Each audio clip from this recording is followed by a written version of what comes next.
Bismillahirrahmanirrahim. Assalamualaikum warahmatullahi wabarakatuh. Nah, sekarang kita masuk ke teorema Kuratowski ya. Jadi teorema Kuratowski ini masih berhubungan dengan materi sebelumnya ya, graf planar.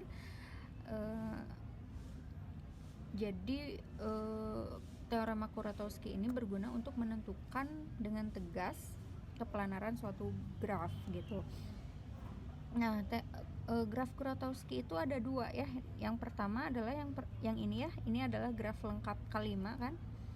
Graf lengkap K5 dan ini adalah graf utilitas. Di materi sebelumnya di video teorem graf planar K5 kan ini terbukti tidak planar ya. Gitu. Yang sebelumnya nih ini dia terbukti tidak planar kan? Ya. Dan graf yang ini pun tidak planar juga ya. Di video sebelumnya tidak planar. Nah, ini graf Kuratowski pertama, B dan C graf Kuratowski yang kedua. Kenapa satu kesatuan? Karena ini graf B dan C itu sama, hanya dia saling isomorfik.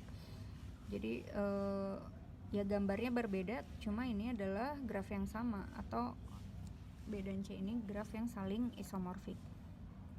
Jadi sifat dari graf Kuratowski ini adalah kedua graf Kuratowski yang A dan BC itu graf teratur kan ya, graf teratur, terus dia tidak planar kan, terbukti di yang sebelumnya. Penghapusan sisi atau simpul dari graf Kuratowski menyebabkannya menjadi planar. Graf planar contohnya jadi K5 ya di sebelumnya. Kan dia tidak planar ini ya, masih ada sisi yang berpotongan. Coba kita misalkan mau menghapus sisi ini aja. Kalau kita hapus kan dia jadi planar ya. Nah, jadi sifat Kuratowski itu ya penghapusan sisi atau simpul menyebabkannya menjadi graf planar gitu. Nah, graf Kuratowski yang pertama tidak planar dengan jumlah sisi minimum, simpul minimum. Graf Kuratowski kedua graf tidak planar dengan jumlah sisi minimum. Nah, jadi masuk ke sini ya. Graf G bersifat planar jika dan hanya jika ia tidak mengandung upagraf. Upagraf itu di terminologi graf apa? Subgraf ya. Subgraf yang sama dengan salah satu graf Kuratowski. Jadi kalau misalkan tidak mengandung antara tiga ini, tidak mengandung subgraf salah satu dari ketiga ini, berarti dia bersifat planar. Tetapi kalau mengandung subgraf atau upagraf salah satu dari ketiga graf ini, berarti dia tidak planar gitu ya.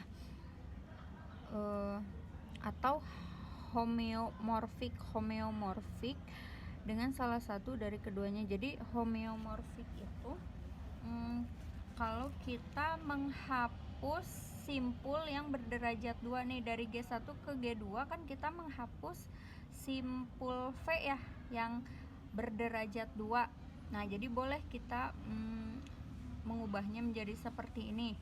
Terus dari G2 ke G3 kita boleh juga menyisipkan simpul yang berderajat 2. Jadi homeomorfik itu dari suatu graf kita boleh menghapus simpul yang berderajat 2 atau menyisipkan simpul yang berderajat 2 gitu ya, berulang-ulang boleh asal derajatnya 2. Nah, jadi ketiga graf ini dia homeomorfik. Contohnya gini. Nah, misalkan yang ini ya, graf di bawah ini katanya dia bukan graf planar karena mengandung subgraf yang sama dengan K33. Ya, ini contohnya ini kan. Ya, pertanyaannya ini aja. Misalkan dikasih graf seperti ini ya. Ini ditutup dulu ya. Diberikan graf seperti ini. Pertanyaannya, tentukan graf G ini planar atau tidak. Ternyata dia mengandung subgraf, di dalamnya tuh mengandung subgraf yang ini kan, K33 ini ya kan. Nih kalau kita keluarin nih, mengandung graf K33 ini kan di dalamnya ya. Nah, berarti ya udah, berarti graf ini dia tidak planar gitu, karena mengandung graf Kuratowski. Jadi kalau mengandung graf Kuratowski dia tidak planar. Atau misalkan yang ini grafnya tidak planar, karena jadi perubahannya gini. Untuk graf G yang pertama, kan gambarnya ini, pertanyaannya graf G ini planar atau tidak? Pertama, berarti dari graf G kan katanya boleh ya homeomorfik ya, asal kalau homeomorfik itu kita boleh menghapus atau menyisipkan simpul yang berderajat 2. Nah, dari sini kita dari G ke G1 ini perubahannya itu upagrafnya ya. Ini G1 itu upagraf dari G ya. Nih, upagraf kan hanya subgraf, jadi bagian dari graf, himpunan bagian graf dari graf G.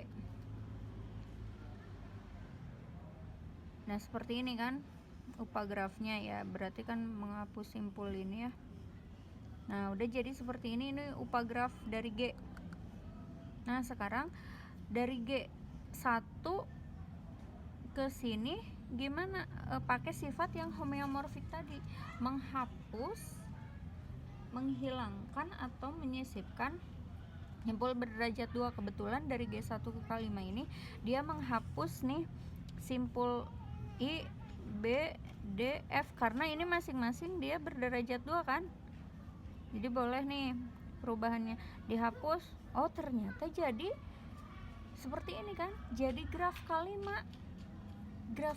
itu tidak, ya ini adalah graf Kuratowski kan.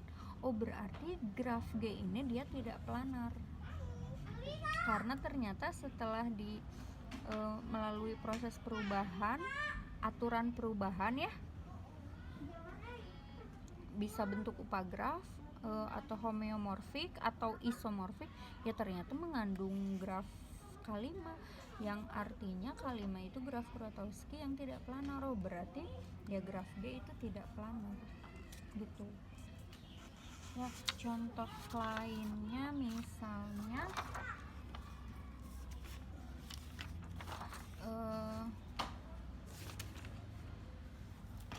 misalnya ini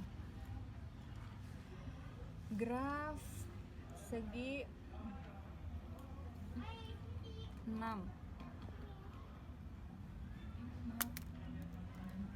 graf segi 6. Contohnya misalkan gini ya, saya kasih grafnya gini.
Nah, pertanyaannya adalah graf G ini planar atau tidak. Pertama, boleh misalkan kita gambarkan upagrafnya dulu, upagrafnya, subgrafnya ya.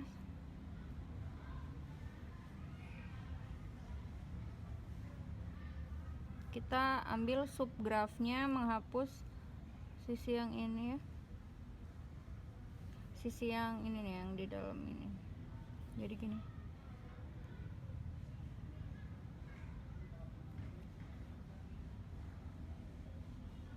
terus ke sini.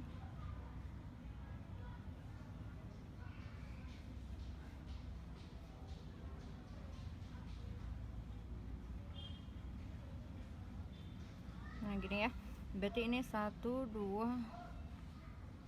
4 5 6 8. Kita menghapus simpul 10 berarti ya. Nah ini upagrafnya ya, ini misalkan G1 upagraf atau subgraf dari G. Nah terus pakai sifat homeomorfik kita menghilangkan simpul 7, kita hilangkan karena ini berderajat 2 kan, 7 8 9 kita hilangkan ya pakai yang sifat homeomorfik ini, berderajat 2 2 2. Jadi jadinya gini ya.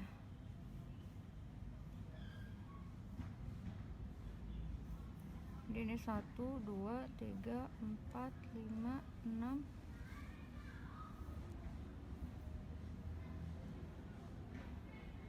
Jadi gini ya. Jadi ini G2 pakai homeomorfik. Nah ternyata G2 ini isomorfik dengan yang K33.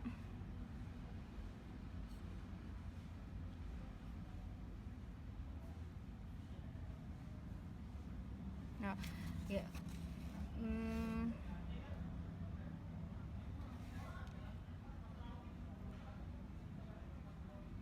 ya homeomorfik kan dengan yang ini ya, dengan graf Kuratowski yang ini ya, homeomorfik ya. Kalau misalkan beginiin kan dia homeomorfik ya, kelihatan ininya lah, lebih kelihatan gitu kalau yang bentuknya terbalikin gini ya.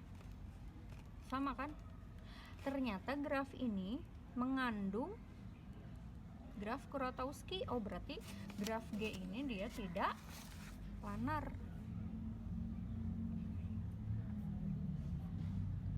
tidak planar. Nah seperti itu contoh lainnya ya.